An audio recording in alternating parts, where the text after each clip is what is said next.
سر جس کے ایک آپ کی آواز بریک کر رہی ہے، میں نہیں سن پایا، ایک بار دوبارہ کوشش کریں۔ یہ مذہب ہے اور اس کے لفظی معنی جو ہیں وہ چور کی ہیں سر، یہ آریائی مذہب ہے سر۔ بنیادی طور پہ ہندو مت سے مراد سندھ کے رہنے والوں کی عقل ہے، یعنی کہ سندھ میں رہنے والی اقوام کے جو طور طریقے تھے زندگی کے، وہ مجموعی طور پر ہندو مت بن گیا۔ چلیں یہ بتائیں بیٹے کہ مہاتما گاندھی نے ہندو کی کیا تعریف کی ہے بلا؟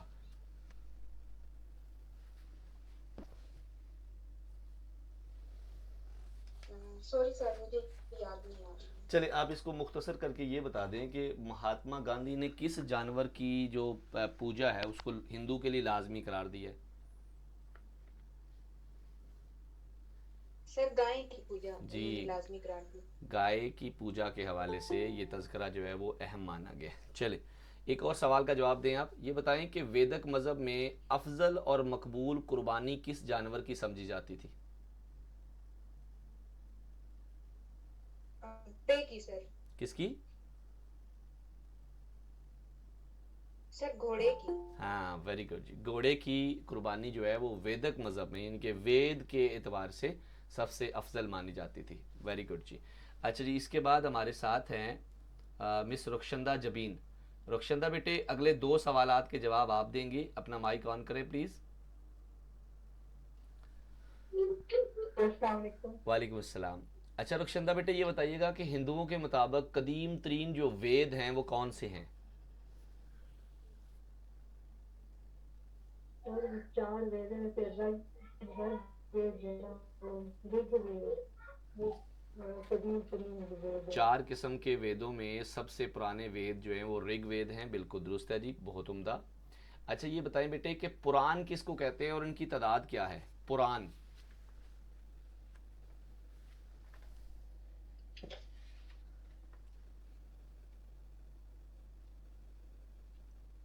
جی رخشندہ، پران کس کو کہتے ہیں بیٹے؟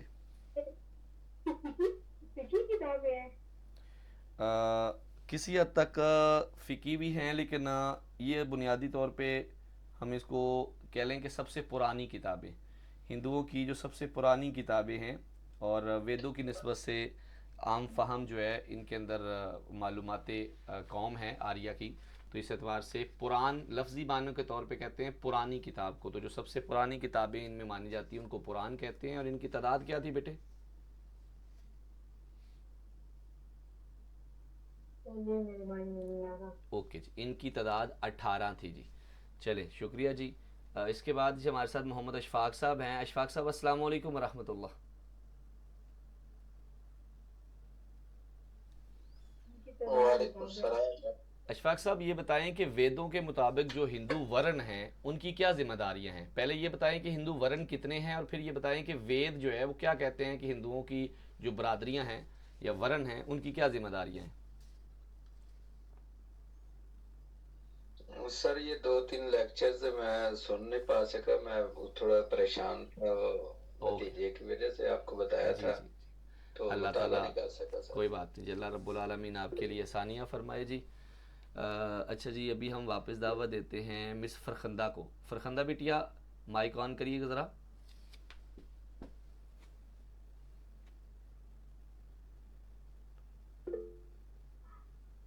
فرخندہ بیٹے آپ مجھے سن پا رہے ہیں؟ اوکے جی، قاری نذیر صاحب ہیں، نذیر صاحب آپ جواب دینا چاہیں گے؟ السلام علیکم ورحمۃ اللہ۔ وعلیکم السلام ورحمۃ اللہ وبرکاتہ۔ جی سر، سوال ہے آپ سے، ہندوؤں کے مطابق جو ہندو وید ہیں، ویدوں کے مطابق ہندو ورن کی کیا ذمہ داری ہے؟ ورن کیا ہوتے ہیں سر، یاد ہے؟ جی یہ ورن اصل میں ایک ان کا نظام زندگی کا ایک سسٹم ہے جس کے اندر انہوں نے انسانوں کو 4 حصوں میں تقسیم کر رکھا تھا رنگ اور نسل کی بنیاد پر۔ Very good. اب ان چاروں کے نام کیا تھے؟ برہمن ہے، کھشتری ہیں، پھر ویش ہیں، ویش، اور پھر آخری ہیں شودر۔ ویری گڈ جی۔ برہمن کا جو کام ہے وہ عبادت کے معاملات ان کی ذمہ داری ہے، تشریح کی ذمہ داری ان کی ہے، معاملات اور جنگ کے جو معاملات ہیں وہ ان کو یہ سنبھالتے ہیں. گڈ. جو ویج ہیں یہ کاروباری ہیں، اور ادھر ان سب زبان کی خدمت کے لیے ان کو رکھا ہے انہوں نے. بہت اعلیٰ جی، بہت اعلیٰ جی. اچھا یہ بتائیں کہ ہندوؤں کے مطابق وشنو اور شیو کے کتنے کتنے اوتار ہیں؟ وشنو کے سر 10 ہیں اور شیو کے 8 ہیں. زبردست جی، زبردست. آخری سوال ذرا آپ سے یہ بتائیں کہ منو سمرتی جو ہے اس کے مطابق شودر کے حقوق کیا ہیں بلا؟ میں نے شودروں کے بارے میں کچھ باتیں کی تھی گزشتہ لیکچرز کے اندر جب ہم نے ورن سسٹم پڑھا تھا ان کا. تو منو سمرتی جو ہے وہ شودر کو کیا حقوق دیتا ہے؟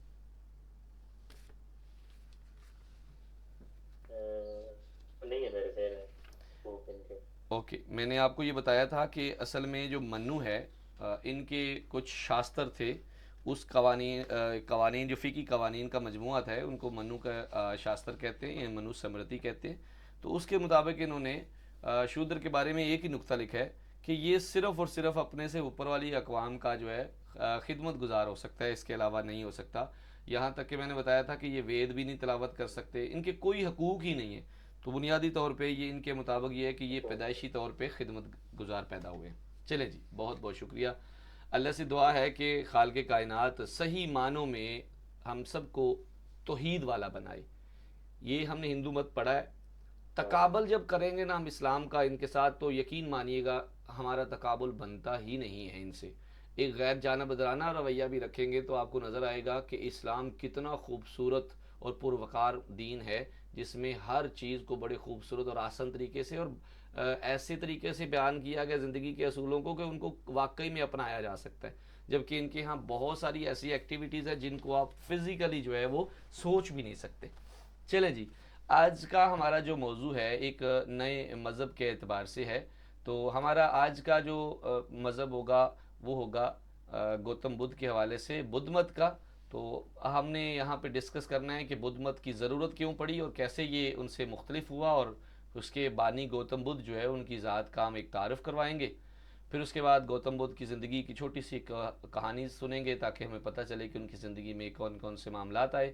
اور پھر اس کے بعد ہم اپنی روٹین کو برقرار رکھیں گے، پاس پیپرز کو، جنرل نالج کو، کتاب نامے کو، اور اس کے ساتھ ساتھ ایک زبانی ٹیسٹ اور نشست ہوگی. آج کے کلاس کے اندر ایک چیز ہم نے ایڈ کی ہے، وہ یہ ہے کہ ہم نیکسٹ جو ہے جتنی کلاسز ہوں گی اس کے اندر ہم ایک ملک کا آپ کو باقاعدہ تعارف کروایا کریں گے. یعنی کہ ایک ملک میں آپ کو لے کے جائیں گے، ساتھ میں سیر کروائیں گے، اور یہ سیر معلوماتی سیر ہوگی. یعنی کہ ہم آپ کو کسی گاڑی میں نہیں بٹھائیں گے، کسی جہاز میں نہیں بٹھائیں گے، بلکہ آپ کو معلوماتی طرز پر کسی بھی ملک کا جو ہے بایو ڈیٹا جو ہے وہ جمع کروائیں گے انشاءاللہ. تو چلیں جی، آج کا لیکچر شروع کرتے ہیں. سب سے پہلے تو ہم یہ بات کریں گے کہ یہ جو معاشرے ہیں جن کے اندر ایک تقسیم تھی ہندو مت کی، وہ تقسیم نے کس طرح کا رویہ اپنایا، اور وہاں پہ جو کہہ لیں کہ بدھ مت کی جو راہیں کھلیں وہ کس طرح تھی. یاد رکھیے گا، بدھ مت سے پہلے جو ہے ہندوستانی جو مذہب تھے یا ان کی اخلاقی حالت تھی، معاشرتی تھی یا سیاسی، ہر لحاظ سے دیکھا جائے تو بالکل بیکار تھی. اور ایک نیا مذہب وہاں پہ آنا وہ تو ایسے سمجھ لیں کہ ماحول کی ضرورت بن گیا تھا. بدھ مت بنیادی طور پہ ہندوازم کا نا ایک باغی نظام ہے. مطلب جو ہندوؤں کا ایک نظام ہے نا، براہمن اور ورن سسٹم، یہ اس سے بغاوت کے نتیجے میں وجود میں آیا ہے. کیونکہ ان کے ہاں جو ان کا جنم ہوا بدھ مت کا، وہ بنیادی طور پہ ہندوستانی جو حالتیں ہیں نا اس سے ہی متاثر ہو کے اس سے جان چھڑا کے یہ الگ ہوا. آخر میں ہم ابھی ذکر کریں گے کہ جب یہ بدھ مت کا دور شروع ہوا تو اس سے پہلے وہاں پہ حالات کیا تھے. سب سے پہلے میں بتاتا ہوں آپ کو کہ مذہبی حالات وہاں پہ کس طرح کے تھے. آپ کو معلوم ہے کہ براہمن مت جو ہے بنیادی طور پہ مذہبی امور کے ساتھ ہی اٹیچ تھا. تو ہندو سوسائٹی جو ہے اس کے اندر ہر قسم کا جو شرک تھا وہ عام تھا. مظاہر پرستی تھی، کثرت پرستی تھی، پھر فرضی دیوتاؤں کی پوجا جو ہے وہ عام ہو چکی تھی. شجر ہو، حجر ہو، حیوانات ہو، نباتات ہوں، ہر چیز کی جو ہے نا عبادت ہونا شروع ہو گئی. ہندو معاشرہ ذات پات کے ایک ایسے نظام میں تقسیم ہو گیا جو ایک بڑا غیر فطری سا ہے، غیر عقلی سا، ایک ظالمانہ سا جو ہے وہ نظام تھا. اس کے اندر براہمن جو ہے وہ سب سے اونچی ذات تھی، اور ہر طرح کی جو تعظیم ہے نا وہ صرف انہی کے لیے تھی.